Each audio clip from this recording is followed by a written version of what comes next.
evening. Tonight I'm coming to you from College Station, Texas, where we will be doing an investigative deep dive into the automation that is quietly reshaping American courtrooms. AI tools are now being used for sentencing, bail, and even determining the likelihood that an offender will reoffend. These tools are being marketed as objective, fair, and efficient, but many advocates are calling for a closer look, warning that introducing automation in justice can introduce more harm. This investigation will include interviews with individuals who have been affected by this technology and who have used this technology. Stay tuned. Tonight, our report begins with the case of 28-year-old Jordan Reyes. Reyes was charged with a nonviolent property offense, his first felony. The judge overseeing his sentencing used an automated risk assessment tool called Justice Score. The program rated Reyes as high risk, and he was sentenced to 7 years in state prison, 3 times the typical sentence for similar cases. When a whistleblower leaked Justice Score's internal audit, it revealed troubling patterns. The system relied heavily on zip codes, historic arrest rates, and data known to be influenced by decades of racial and economic inequality. Reyes became the center of a storm. Across the state, civil rights groups and legal experts began to question whether these AI-powered tools were automating bias. We start with an interview with Dr. Parker Brown. So I'm sitting here with Dr. Brown, and Dr. Brown, will you walk us through how a tool like Justice Score is actually built? Yeah, so it starts with millions of rows of data. It starts with conviction histories, arrest data, prior policing interactions, demographic information, millions of rows of data. And then engineers are going to take all of that data and put it into these AI algorithms, these models, and they're going to look for patterns. But the issue is that these patterns represent the world we live in currently, not the world we want to live in. And our world has deeply unequal policing practices. So even if the engineers build the software to be fair, the data itself can be discriminatory? Exactly, yeah. So engineers are going to often assume that this data is neutral or unbiased because it's quantitative. It's supposed to be purely numbers. But data has a history, right? It has all of these cities where there's this unequal policing happening, and because of these minority neighborhoods where police presence is heavier, and that's going to lead to more arrests, and that arrest record is going to become more data, more evidence for these models, and that's just going to skew a lot of the pattern recognition that happens in these models. The algorithm is going to interpret that people from these locations or from these neighborhoods are dangerous, right?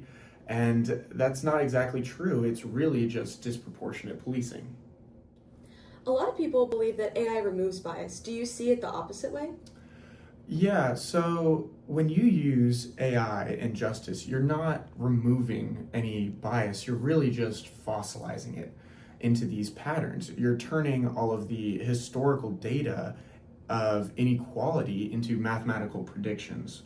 And the algorithm is not going to ask any questions. It's not going to look any deeper into the issue. All it's going to say is, this is the pattern, it has to be correct. It's not going to ask, is this arrest pattern possibly some other reason like disproportionate policing or anything like that. Okay, so let's talk about transparency. Can defendants or judges understand what the algorithm is doing themselves?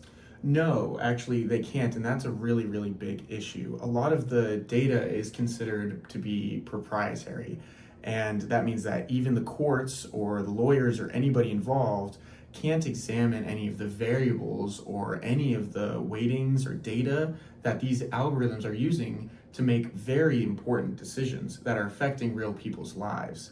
I mean, just imagine going to court and being told you're high risk, but they won't tell you why. They won't tell you how that decision was made. They're just going to say that our intellectual property is more important than you understanding how we came to this decision. And that's just the reality of what the court system is like right now. So, Dr. Brown, what do you think the court should be doing differently in these situations? I mean, at a minimum, they really need to be doing independent audits. Some kind of third party needs to be looking at how the justice system is making these decisions. They also really need to have open models so that people can understand how these decisions are being made. Some kind of error reporting would be nice to see. That way we can understand a lot of the accuracy of these systems. And there just needs to be strong limits on how much AI and this one score can affect an individual's life and their sentencing. But most importantly, AI just cannot replace human reasoning. It can't have the final word, or our justice system is nowhere near what it's supposed to be. Perfect. Thank you so much, Dr. Brown, for your time. Absolutely. Dr. Brown's warnings emphasize a critical truth. Technology changes fast, but justice requires deliberation. For many defendants, this technology feels cold, impersonal, and impossible to challenge. And for families, they feel like they're losing to a system that doesn't see their loved ones as individuals. Now we move on to an interview with an attorney, Mr. Samuel Ortiz. So now we're speaking with Samuel Ortiz, a civil liberties attorney. Mr. Ortiz, you have defended clients that have been sentenced using these algorithmic tools. What is that experience like? Yeah, honestly, it's extremely frustrating. You walk into a court and you're already at a disadvantage. The defendants walk in, they already have a risk number associated with them, and just messes up the entire trial. And that number might be based on flawed data, it might be based on the neighborhood that the defendant grew up in, just certain things like that might be against them from the get-go. So do clients understand what is happening to them in these situations at all? No, actually, they usually don't know what's happening, which is really messed up in my opinion. They usually just see that the algorithm says high risk and it labels them as that, and it's something the machine never tells them about. And I've had clients ask me, is there something wrong with me? Is there something that I did wrong? And I just have to straight up tell them, no, there's nothing that you did wrong. This system is just based on specific patterns to people from like neighborhoods and stuff like I said. And it just basically stereotypes them. So what does this do to trust in the justice system? Honestly, in my opinion, I think it fully destroys it.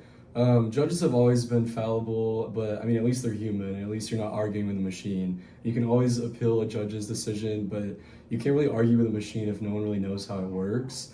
And what happens when the company refuses to hand over the code from the machine, or when the tool itself is treated as infallible?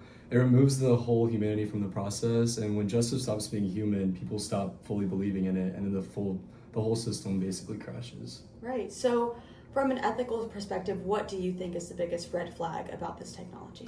I think it's a total lack of accountability. Right now, if the algorithm outputs something biased and the judge acts on it, who's responsible for that? The judge says it's just a recommendation, and then the vendor says we didn't sentence anybody, and then somehow the defendant gets caught up in the middle of all that. And honestly, like, I do respect it. I think we've created a system with power, but in my opinion, there's no responsibility behind it. Mr. Ortiz's concerns speak to another ethical lens, professional and managerial responsibility. Engineers, data scientists, and the courts all hold pieces of a system that affect humans' lives, and without accountability, those systems drift toward harm. We're now moving on to an interview with Judge Mark Roberts. Now we're here with Judge Mark Roberts.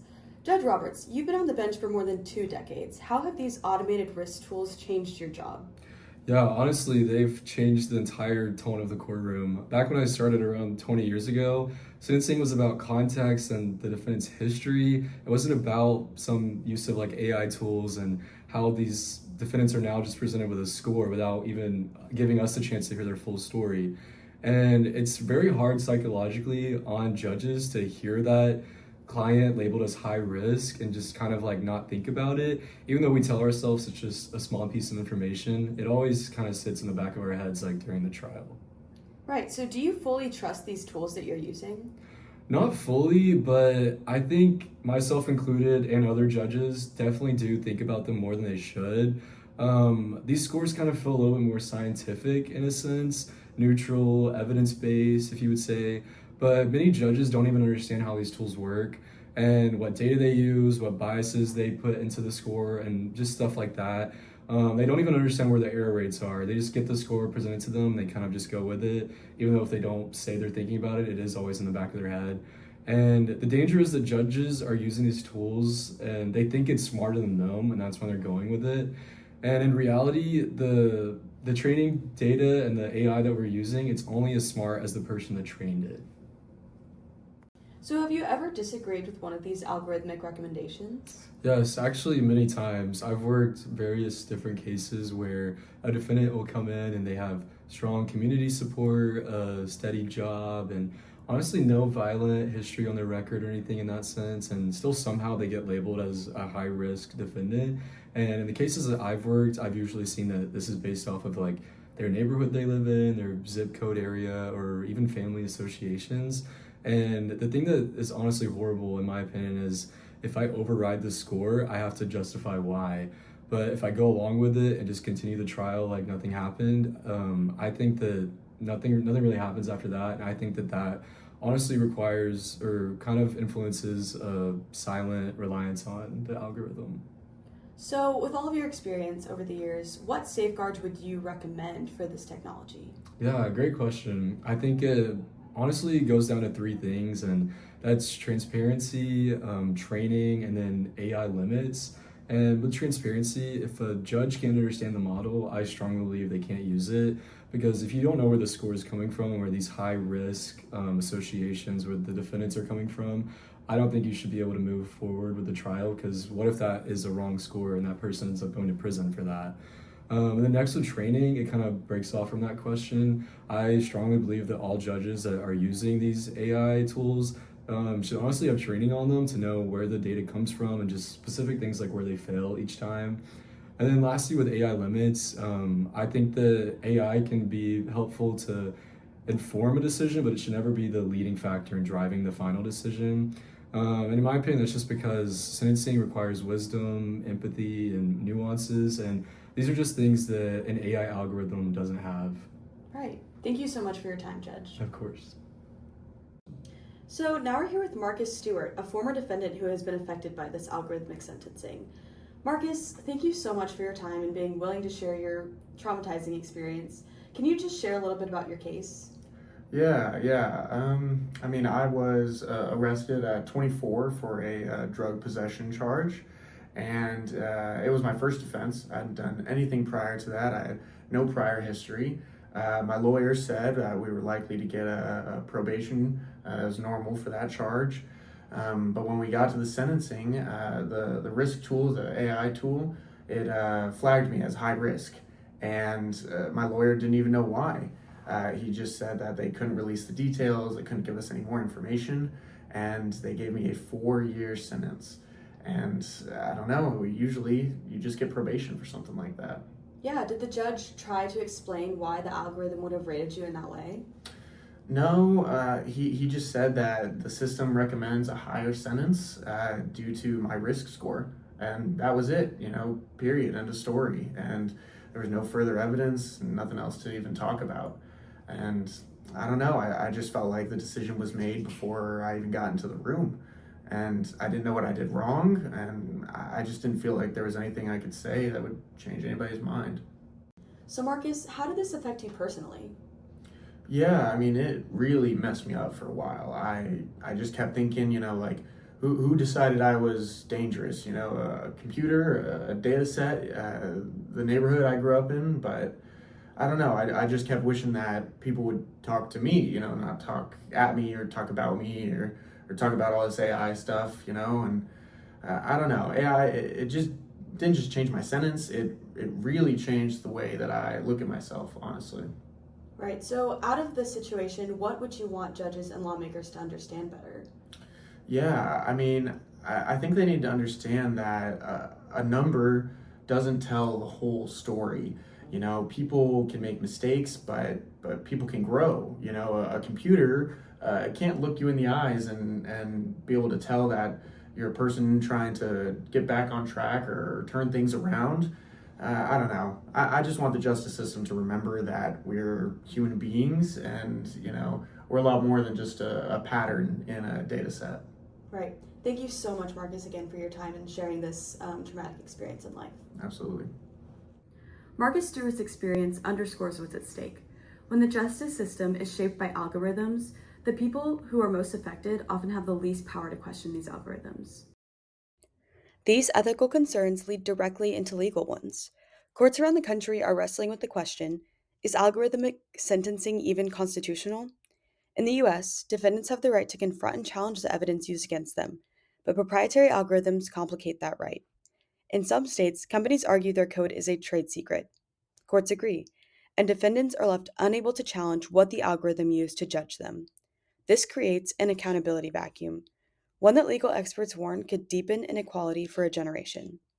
Several states have proposed legislation requiring public audits of risk assessment algorithms, transparency about data sources, strict limits on sentencing influence, or even total bans on opaque AI in criminal courts. The future of AI and justice is not predetermined, but it is urgent, and the stakes are high. Our video began with the story of Jordan Reyes, which was a fictional case that we built from real things happening around the world. Through the case, we saw the results of relying on AI tools that claim to measure risk, but often end up magnifying inequalities instead. This connects directly to our first ethical lens, the moral dimensions of justice. Throughout our video, the personal stories we explored in interviews, from Marcus Stewart's frustration to the pressure that Judge Roberts described, demonstrate how these automated systems can undermine fairness, dignity, and the right to be seen as an individual. Our second ethical lens asked, who is responsible for the systems? Our interviews with Dr. Brown, Attorney Ortiz, and Judge Roberts revealed a pattern. Engineers build the systems, courts adopt them, and judges use them, but nobody has full accountability for when the system fails. This video demonstrated that automation in legal settings requires strong professional responsibility to be ethical and successful. Our last lens examined the legal and regulatory challenges that algorithmic sentencing poses. Current laws are struggling to keep up with the proprietary algorithms, trade secret protections, and opaque decision making. Defendants often cannot examine or challenge the evidence that is used against them, which raises questions about due process and constitutional rights. Through our interviews, we showed how urgent it is for legal frameworks to evolve with the technology. And together, these three lenses helped us understand not only what AI is doing in the courts today, but what must change in order to protect fairness. Thank you.